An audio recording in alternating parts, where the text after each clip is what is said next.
Welcome to WSP Anticipate Podcast. The topic we're going to be discussing today is net zero in healthcare, transitioning the ways we design, build, and educate for healthcare facilities of the future. As we shift our design focus to address the pressing climate challenges, consider the following startling fact. Healthcare settings alone account for 5% of global carbon emissions. The urgency to reduce healthcare's environmental impact and align with net zero emission targets has never been greater. I am Alejandro Falcón, Technical Director and Healthcare Lead at WSP Middle East, and in this episode, we'll delve into how we can influence the design and construction of new healthcare facilities. We will also explore the transformation required to future-proof existing healthcare assets. I'm honored to be joined today by Mike Barnes. He's a Program Director, Architecture from WSP New Zealand, and he brings a wealth of knowledge in the healthcare field. Mike, thank you for joining me today. Welcome to the Anticipate Podcast. So, why are net zero and decarbonization so critical in healthcare settings in your region? What's the issue that we actually need to address? Thank you, Alejandro, for having me on your podcast. It's really humbling to be here. I really appreciate the time that you've made available. It's a really important topic, carbon offset and carbon neutral in healthcare, primarily because it's one of those facilities. Hospitals are a bit like airports in that they're operating 24/7, so 7 days a week. 24 hours a day, we must operate the hospital, right? Because we have patients in there who are often in critical condition and they need to be supported. In order to do that, of course, we need to have energy going into that facility full time. And we need to control a lot of the things inside the building, such as how we manage air around the hospital, because you'll remember and realize, of course, that some of that air is contaminated from some diseases that some of the patients will have brought to the hospital. So we need to really look at our air conditioning capability, our supply of energy to that. It needs to be full time because if any of this equipment fails, of course, we have an emergency and a catastrophe in the hospital. So very pressing. Every hospital in the world faces these issues. Some of the key ones that you have in the Middle East have addressed some of these issues. In New Zealand, we're also on that path. Yeah, thank you, Mike. I will also add in the region, Middle East, obviously one of the characteristics is severe climate condition. It's hot and humid, and also water scarcity is common. As we know, in order to address clinical and infection control needs, there is always a requirement for very high outdoor air ventilation, air changes per hour. So this is obviously an amount of air that needs to be pre-treated, needs to be cool, needs to be dehumidified. And then obviously, since the heat gains are high within the building, then the cooling capacity that is required from this equipment is relevant and high. Same for the water. Water has been required in, for example, central sterilization departments, dialysis, even if some of the equipment is using cooling towers. Obviously, all of this requires a high consumption of energy, water, leading to high carbon consumption, which is concerning. I wanted to point out also that this is in mostly these oil nations that continue to rely quite a lot on low electricity rates, as coming from fossil fuels still. And still, the use of fossil fuel equipment is attractive. So that also leads to a higher rate of carbon consumption, and it doesn't really help the case. In terms of supplies, most of the components required for the hospital are still imported. This means that the Scope 3 emission related to transportation and logistics is still high. And all in all, we know that this figure is around 72% of the actual total carbon consumed in a hospital, which is a big number to be really taken seriously. In recent data analysis we've done in the market, in the region, we have identified that in terms of planning, design, and construction, there is an approximate of 60 live hospitals in the UAE ongoing, another 30 in KSA, and another 25 in Qatar. It's a high volume, so there is a real need of addressing and providing measures to reduce carbon, embodied carbon, and operational carbon emission as soon as possible before this continues to grow and we continue to emit carbon to the environment. Moving on probably forward, I have another question for you, Mike. From a net zero perspective, what do you think are the WSP key focus items that need attention in a healthcare facility? Yeah, great question, Alejandro. I think WSP is actually well positioned to address these matters globally. We have a carbon approach which we implement across the globe, and it addresses regionality, such as some of the climate controls that the Middle East faces, and it also addresses some of the climate issues that we face in New Zealand, where I'm talking to you from now. So two extremely different geographies. I'm very close to the Antarctic, where I'm speaking from you today, and you're much closer to the equator. So obviously, the demand for energy for a hospital in the UAE, of those 60 operating hospitals that you talked about, or the 30 in KSA, or the 25 in Qatar, the energy demands there are quite different to what they are in New Zealand. Notwithstanding that, of course, we have a global response. WSP has a global response as to how we deal with carbon neutrality or controlling carbon emissions. For your hospitals, I think there are great opportunities. There's a demand, of course, for a huge amount of energy. You talked about 70% of that carbon that's involved with the hospital is being embedded carbon that comes from equipment that's imported into the Middle East, and that's very hard to counter. But the Middle East does have opportunities in other ways. So yes, very high carbon consumption, but the issue here is that's only part of the problem, right? Is any facility that uses energy will emit carbon. However, the Middle East has opportunities for generating carbon neutral energy. So through either wind or solar, and I know that there are huge investments going on in that now, opportunities that Saudi and the UAE and Qatar have to mitigate the carbon emissions that happen. We don't have that as much in New Zealand because we don't have the same amount of solar.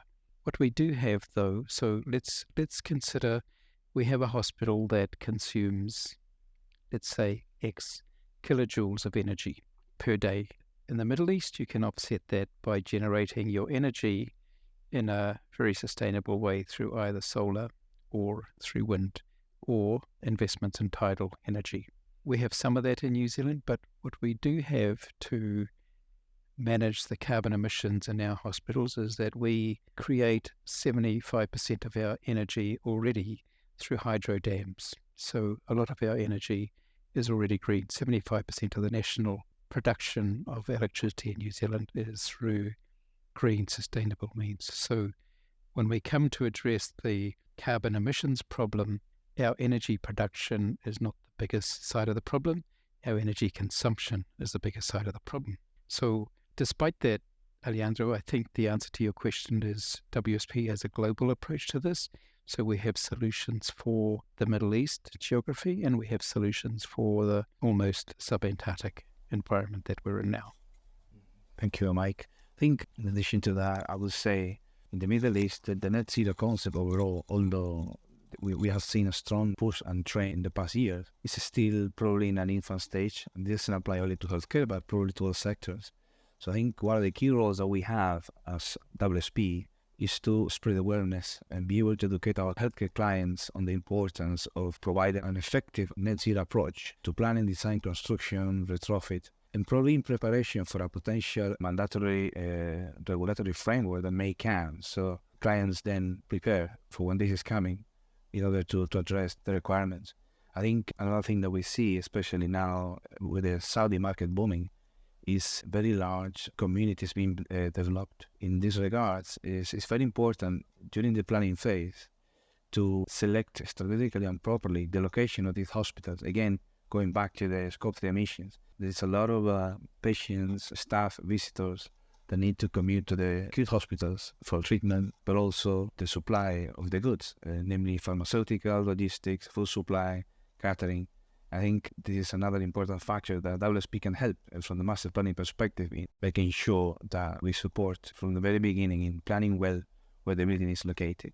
Going probably more in specific, I think WSP has unique engineering capabilities, strong talent in the house. So exploring and encouraging clients to utilize microgrids and go more for electrification and move away from fossil fuels is key.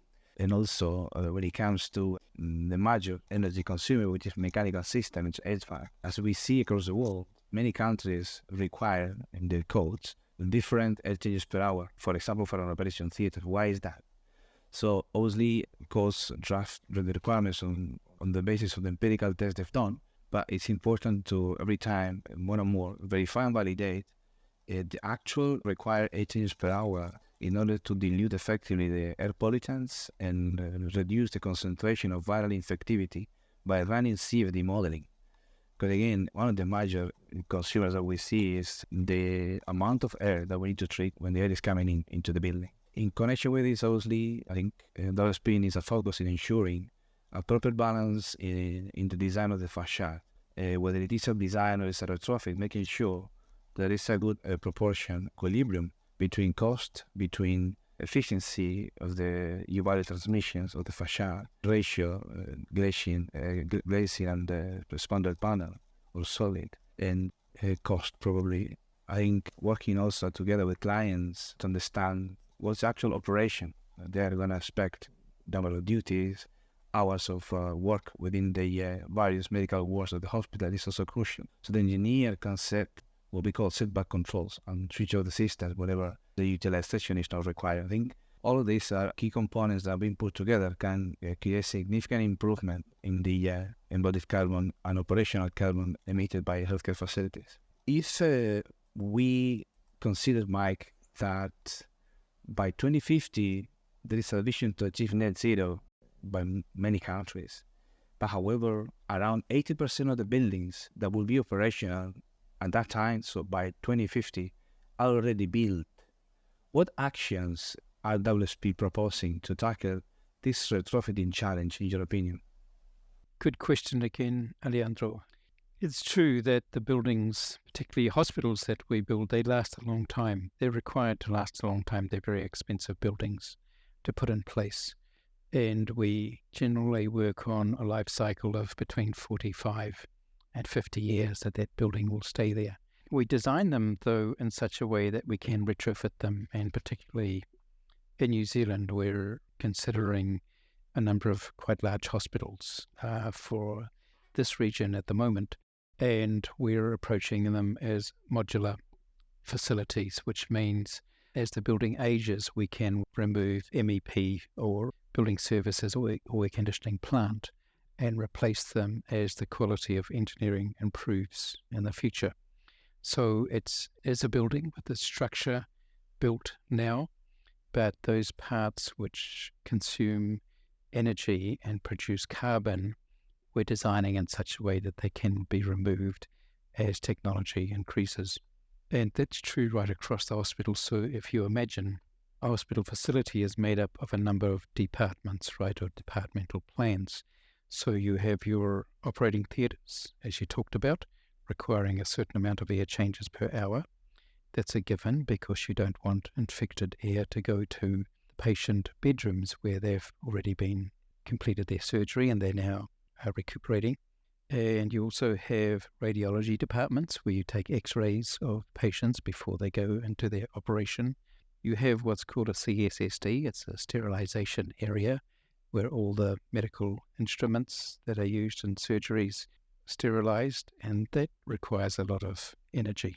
So as you lay out the hospital, as you're planning it, you have consideration for where the high energy demands are across your hospital. So you look at the departmental plans, which are the highest utilization CSSDs tend to be, because you need, of course, boiling hot water to sterilize steel medical instruments, and patient bed towers, where patients basically just sleep and recuperate, have a less energy demand. So you have a graph, if you like, from high demand departments to low demand. And so to a certain extent, you can spend your money in the areas that are high demand, such as the sterilization department, the CSSD, in such a way that as engineering improves over the 45-year life cycle, you can replace that older technology in a very efficient way. So you're not having to dismantle the facade, for example. You can access that plant and equipment in a much more intelligent way. And the bed towers, which don't consume a lot of power, comparatively, you also design those so that when you need to, you can replace the equipment in there. So all of that comes together in a departmental plan. One thing that we're considering now to improve even that approach is how we depopulate the hospital to the extent that we can. What does that mean? Where we can use robotics that require less people, because people require air, sterilized air, where we don't need to have people operating the hospital, such as in storerooms, back of house rooms, plant rooms, where we can manage those rooms with robotics, or AGVs, they're called in the industry. We want to apply those, and we're considering those in New Zealand, to reduce the amount of people that the hospital, the staffing and the support people the hospital needs to have. So there's a collection of ways to approach reducing the carbon generation or output from the hospital, all the way from the detailed departmental plans, which uses the most energy, outputs the most carbon, to how we actually invest in the equipment that's managing and running the hospital. And yes, they are there for a long time. These facilities are there for a long time, but there are parts of it, if we approach them as modern means of construction, as either a modular or a prefabricated series of spaces, we can control how we're generating that carbon a lot more smartly. It's interesting, Mike. Thanks for that. I think, well, in the past we did an analysis of what are the contributors to healthcare carbon. We found 6 components, which were energy, water, food, materials, waste, and transportation. So within those 6, we found that materials, when it comes to life cycle procurement, it was 50% of all carbon. So if we are to look into retrofitting a hospital, one of the things also that we should be looking is to try to redesign the area under retrofit, or even somehow try to modify or convert the current operation of the hospital to be more user-centric and data-driven. Just trying to influence also the actual need of using material, and also the frequency that these materials are unnecessarily thrown or wasted. I think that can really help in improving the performance of an existing building, which is already challenging and plenty of modification limitations. Obviously, another one important factor could be work with technology partners, so that with them we can try to do strategic interventions and leverage their embodied carbon, and try to improve operational efficiency by applying smart control systems and trying to regulate equipment in a more efficient manner to reduce operational carbon. Obviously, as much as budget allows, because sometimes this is one of the main problems where you're trying to retrofit, how much money is available for the renovation. As much as possible, try to replace all technologies that probably use constant systems, when this is still probably not required, by a variable system that you can actually regulate or stop whenever demand is also needed. So, moving a bit into the next question, in transforming the way we plan and design future hospitals, are there any challenges we expect to face, Mike? Oh gosh, you have all the great questions today, Alejandro. Yes, but where would we be if we didn't have challenges, right? It's kind of what we enjoy. I think, yes, we will continue to have the energy and embedded carbon issues, and certainly in the Middle East, where there is not able to, the ability to manufacture a lot of high-cost equipment pieces is not as high as in some parts of the world. There will continue to be embedded carbon issues and carbon consumption or generation within the facility. Our future challenges, absolutely. I think it's important that right from the beginning of the project, we produce our plan on carbon net zero right from the beginning, and we approach as much of those things that we can control and affect at the outside with those controls that you're talking about, such as working with technology partners, managing the embedded carbon, much better use of smart controlled equipment. But there are other things that we can consider as well as those technology things. We have a very large hospital underway in New Zealand now that I was the program director on up until quite recently, a year or so ago. And we set up that project from the beginning to be a champion of a lot of innovative systems in environmental matters and carbon matters. One of the things we chose to do right from the beginning was look at not only managing our carbon production, but also how we could offset that. What that meant was we created partnerships with community groups, and we looked to plant 1 million trees during the construction cycle of the hospital. It's quite a long build. It's a 5-year build, and the relationships were put in place for the community groups and the contractor, the subcontractors, and all the design consultants to take responsibility for planting trees as a way of addressing carbon reduction for the carbon that we couldn't mitigate through technology. So that may be a little more difficult in the Middle East, Alejandro, but I don't know that you're limited to planting trees just in the Middle East. I mean, there could be partnerships between the UAE government and other governments, and these may already will be in place, where these replanting programs, which may include food, for example, in some communities, are used to help calculate that offset program. So how we're approaching it in New Zealand is very broad. We're not limiting ourselves just to the technology solutions. We're looking at some social solutions and cultural solutions as well. One of the things else I've seen in the Middle East is that institutions, clients, developers, and users are still not totally aware of the importance of net zero practices and the benefits that they bring into the hospital. And there is a tendency to actually offer some resistance to this practice because they feel all this sophistication comes at a premium. And there is a tendency to always prioritize cost-value engineering exercises to reduce initial cost. So this is one of the challenges we've seen. I think education and training and providing and due information to our key stakeholders is crucial in order to resolve this issue. Another problem I have seen is limited funding. So the region, most of the governments are relying now in public-private partnership arrangements in order to diversify economies so that they can actually take care of the healthcare sector. And obviously, these contracts are very stringent in terms of payment mechanism. So investors don't really see an incentive in investing in new technologies. So funding is important in order to push the net zero agenda. Obviously, regionally, there is no mandatory regulation. So the day we see this coming, it will be a game changer. But as of now, it's quite difficult when we propose these measures to a client and they say, well, but is this required by code? So, but because the answer is no, then they say, well, I'll give a pass and probably next time. One thing also we need to consider is GCC healthcare sector is trying to come across to the world as a tourism hub, healthcare tourism hub. So on this, there is an expectation of significant population growth, not only local, but also expats that come here to live for vacation, but also to work. So this is something that WSP needs to account for when it comes to designing flexibility and adaptability.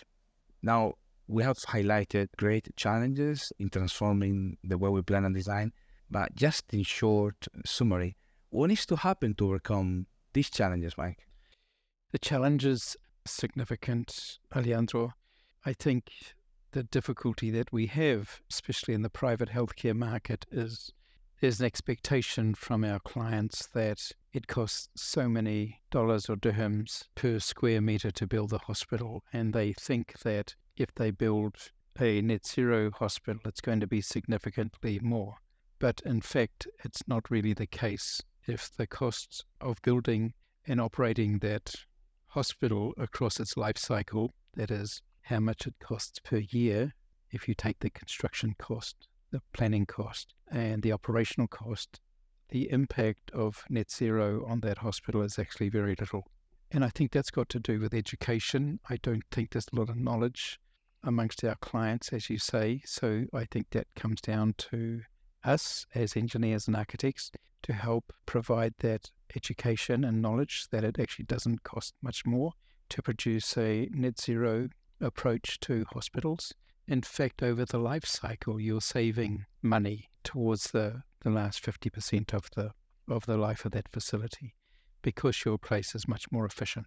You're using technology now that will become standard place. If those same clients build a hospital in 10 years' time, yes, that technology may be better then, but the technology that's available now does us for those 10 years, right? And we win in that carbon calculation. So I think to answer your question, what do we need to do or what needs to happen to overcome these challenges? There needs to be a joint approach by the government, if it's a government hospital, and the consultants and the contractor who's building it. If it's a private developer that's involved in Healthcare tourism, I think the demands there should be made clear by the leadership of the country that we are happy for you to come and set up here if you're an American or a European operator or an operator from outside the region. However, we would like you to be responsible with our environment as well, which means that, yes, there are some commercial benefits for you to be based here, but we would like you to achieve these net zero targets for us.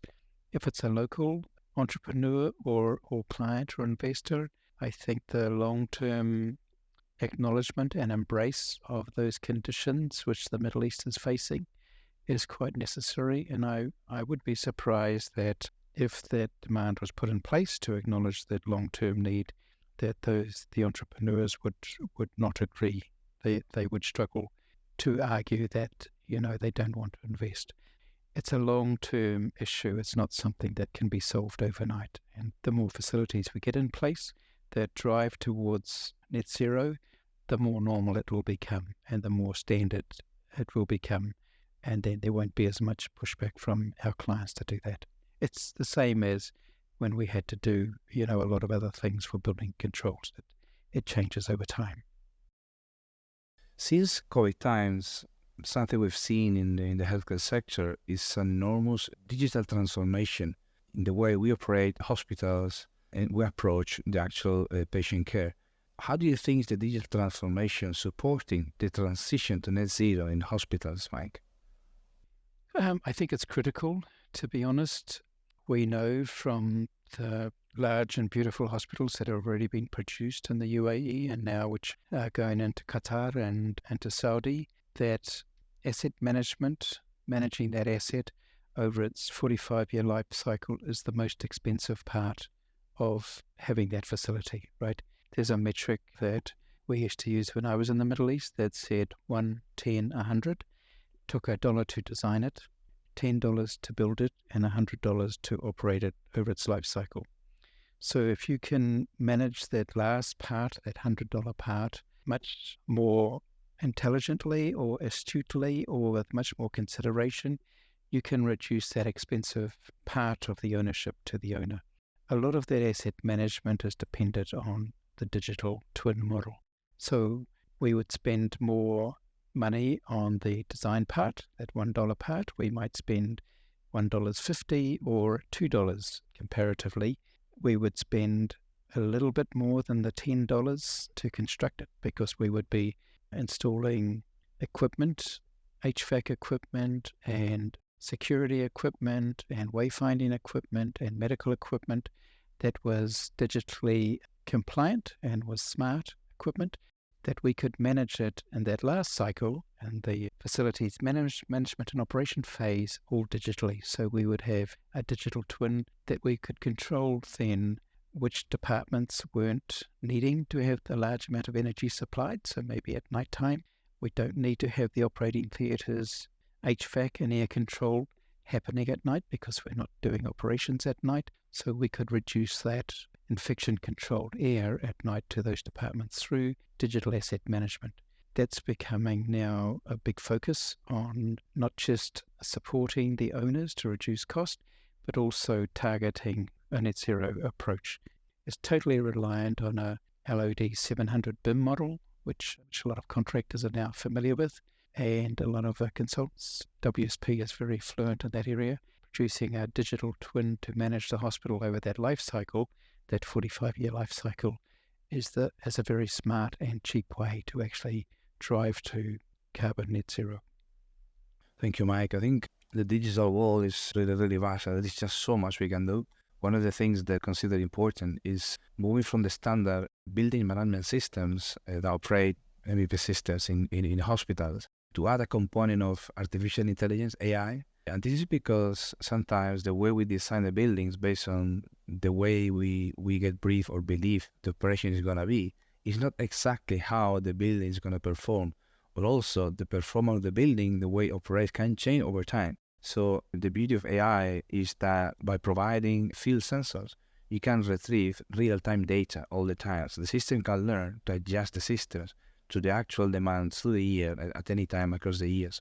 I think this is one component that will really change the way we control systems, improving the efficiency of the same. Another one, obviously, is emphasizing the use of microgrid technology to smartly use on-site renewable technologies when probably it is available and the peak loads are at maximum. This way, obviously, the carbon used from the main grid when it is more intensive is not there. We'll be using our technology in order to switch from the main grid to the smart green renewable technology, so that we can use our own systems on site to the benefit of the end user. In terms of the patient, I think a component we've seen recently adding a lot of value is telemedicine. So when a patient cannot just move to a hospital or simply in order to reduce scope 3 emissions again, providing telemedicine helps the patient to be attended from their own home. Even some of the suppliers are already shipping diagnostic equipment connected to an application to the patient house, so they can actually be monitored and at the best comfort of being really sitting at home. Use of electric vehicles, also important. But sometimes if you need to move to an acute hospital, which is somehow far from home, there is a stress in terms of not finding a parking where you can charge the car. So developing healthcare applications where you can book an EV charger, so you can park the car and you have your parking spot reserved, can help us encouraging the use of the electric vehicle, which is obviously less carbon consumer than combustion vehicles. All in all, I think collaborating, as I said earlier, with technology partners is crucial to understand what is the present and probably expected clinical solutions coming next, so that we can, as designers, WSP, try to design to that capability so we can incorporate those new sophistications in the future projects. Thank you very much, Mike, for the insight that you've shared with our listeners today. And to our audience, thanks for listening all the way through, and please leave us a comment if today's episode has been of interest. And don't forget to join us on future healthcare episodes. Stay tuned.